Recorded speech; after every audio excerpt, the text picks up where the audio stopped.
दुनिया की कोई भी परेशानी आपके साहस से बड़ी नहीं हो सकती। हेलो दोस्तों, स्वागत है आप सभी का आपके अपने परिवार दिवाकर स्टडी हब में। दोस्तों, इस वीडियो में आज हम हिस्ट्री का एक बहुत ही महत्वपूर्ण टॉपिक गुप्त साम्राज्य को हम कवर करेंगे। इस वीडियो में हमने पहले गुप्त साम्राज्य को डिटेल में डिस्कस किया है और लास्ट में हमने प्रीवियस ईयर क्वेश्चन और टेस्ट भी इसमें इंक्लूड किया है। यहाँ से अक्सर एग्जाम में 1 से 2 नंबर का जरूर पूछा जाता है। अगर ये वीडियो आपने पूरा ध्यान से देख लिया तो इस वीडियो देखने के बाद आपको इस टॉपिक से रिलेटेड एक भी डाउट आपके मन में नहीं रहेगा।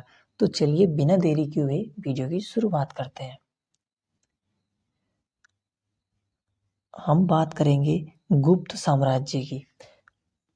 गुप्त साम्राज्य के संस्थापक श्री गुप्त को माना जाता है।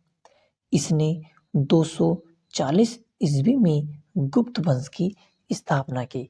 यानी क्वेश्चन यहाँ से पूछा जाता है कि जो गुप्त साम्राज्य के जो संस्थापक थे वह कौन थे। तो श्री गुप्त ने ही गुप्त साम्राज्य की स्थापना की थी।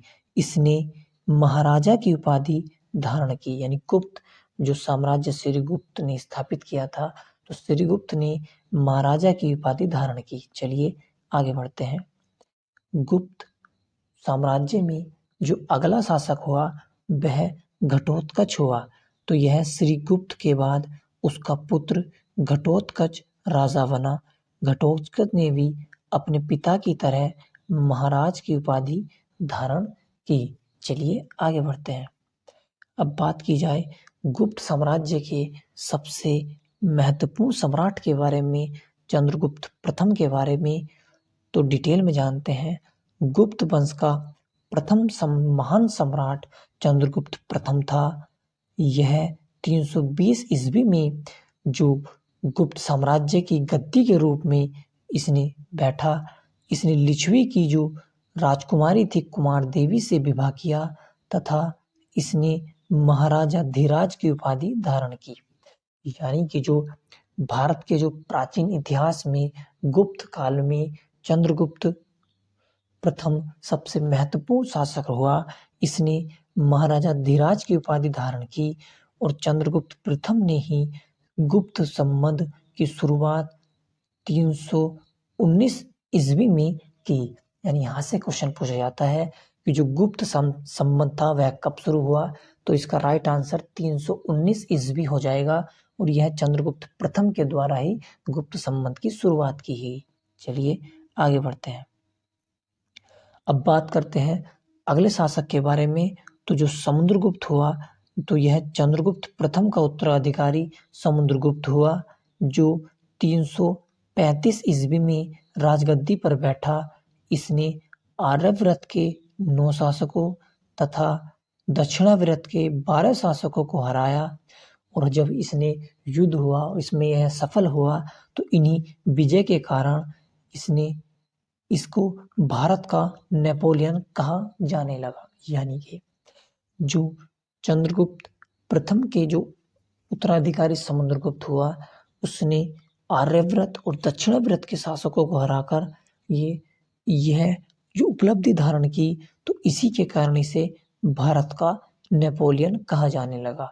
चलिए आगे बढ़ते हैं। अब बात की जाए समुद्रगुप्त के और डिटेल पॉइंट के बारे में। तो इसने अश्वमेधकर्ता की भी उपाधि धारण की और समुद्रगुप्त ने विक्रम की उपाधि धारण की थी। इसे कविराज भी कहा जाता था। यानी कि जो हमारा समुद्रगुप्त के बारे में हम पढ़ रहे थे, समुद्रगुप्त को कविराज भी कहा जाता है। उसके नेक्स्ट पॉइंट की अगर बात की जाए तो समुद्रगुप्त यह विष्णु का उपासक था। यानी विष्णु भगवान को यह बहुत मानता था और मानने के साथ साथ समुद्रगुप्त संगीत का वह भी प्रेमी था। और यह जो प्रेमी था इसका अनुमान हमें कैसे लगता है तो इसके अनुमान उसके जो सिक्के थे उस पर उसे वीणा वादक करते हुए दिखाया जा रहा है। जैसे कि आप चित्र में देख सकते हैं कि जो समुद्रगुप्त था वह संस्कृत जो संगीत हुआ करता था उसका बहुत ही प्रेमी था।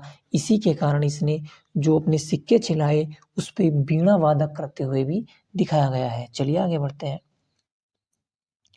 अब बात की जाए गुप्त साम्राज्य के अगले शासक चंद्रगुप्त द्वितीय के बारे में। तो जो समुद्रगुप्त का उत्तराधिकारी चंद्रगुप्त द्वितीय हुआ, जो 380 ईस्वी में राजगद्दी पर बैठा। यानी कि जो समुद्रगुप्त के बाद उत्तराधिकारी चंद्रगुप्त द्वितीय होता है।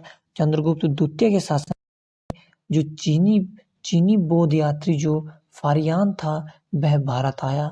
यहाँ से अक्सर एग्जाम में क्वेश्चन यह रिपीट होता है कि जो चीनी यात्री जो था वो ये जो फारियान था यह किसके शासनकाल में भारत आया, तो ये गुप्त साम्राज्य के जो चंद्रगुप्त द्वितीय थे उनके शासनकाल में यह भारत आया।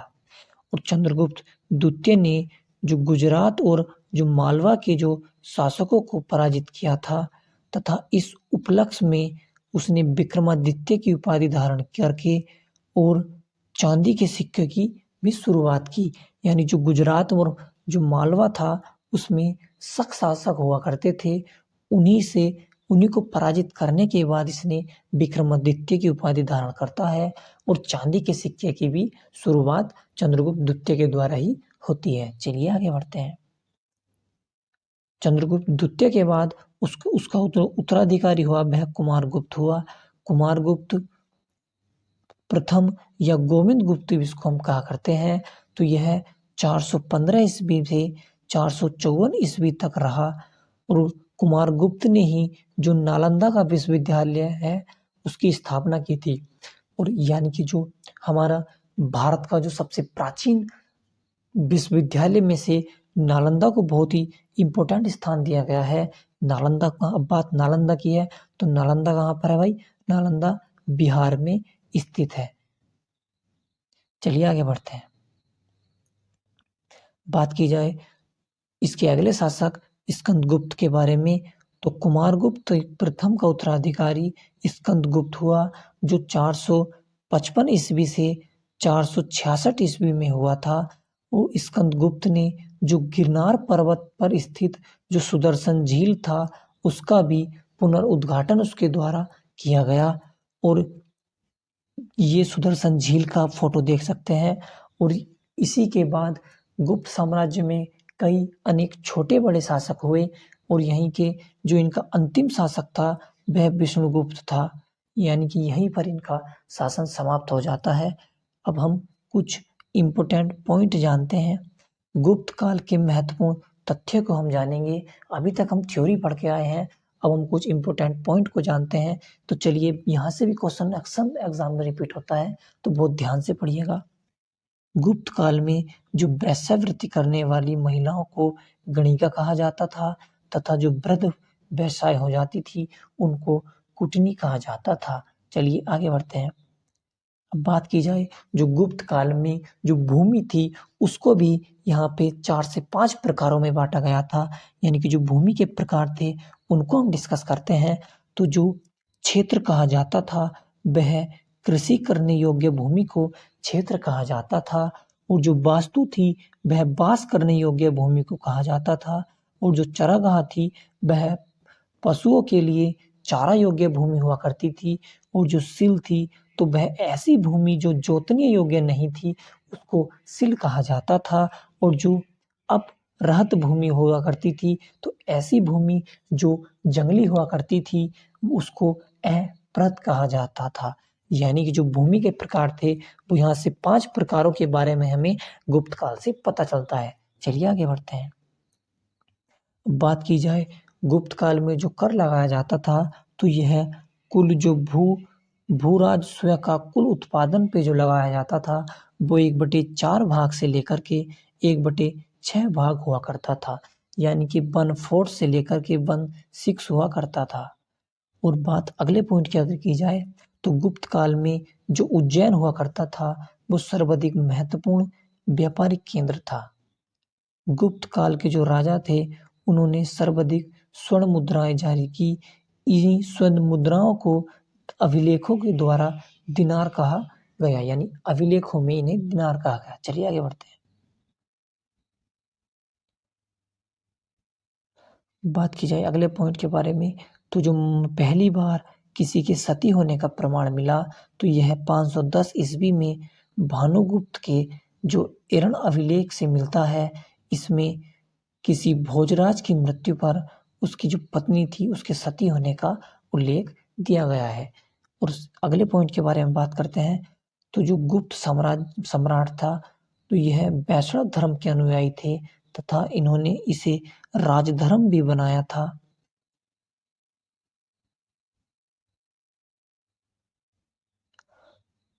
बात गुप्त राजाओं की शासकीय भाषा की अगर की जाए तो यह संस्कृत थी।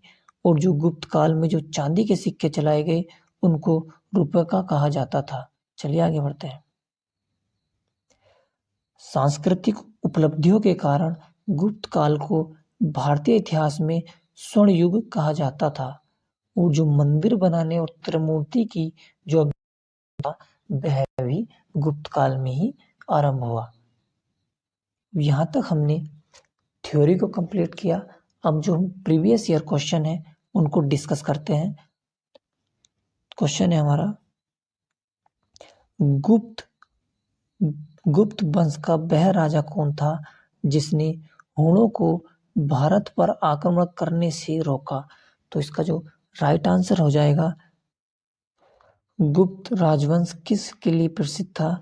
तो यह अपनी कला और स्थापनाओं के लिए यह प्रसिद्ध था। इसका बात की जाए अगले क्वेश्चन के बारे में, तो जो गुप्त काल का जो युग में जो विश्वविद्यालय प्रसिद्ध हुआ वह था, तो वह हमारा नालंदा विश्वविद्यालय था। और जो अगला क्वेश्चन है हमारा, जो एरन अभिलेख का जो संबंध था वह किस शासक से संबंधित है? तो ये जो भानुगुप्त का जो इसका राइट आंसर हो जाएगा। चलिए आगे बढ़ते हैं। और ये हमारा है टेस्ट का क्वेश्चन। इसका आंसर आपको कमेंट बॉक्स में बताना है। गुप्त वंश का संस्थापक कौन था? तो इसका राइट आंसर आपको कमेंट बॉक्स में बताना है। अगर आप किसी भी विषय में तैयारी करना चाहते हो तो चैनल पर प्लेलिस्ट में जाकर आप पढ़ सकते हो और अपनी पढ़ाई को इम्प्रूव कर सकते हो। अगर वीडियो आपको पसंद आया तो वीडियो को लाइक करें, चैनल पर नए हैं तो सब्सक्राइब करें और अपने यार दोस्तों में इसको शेयर करें। धन्यवाद। जय हिंद, जय भारत, वंदे मातरम।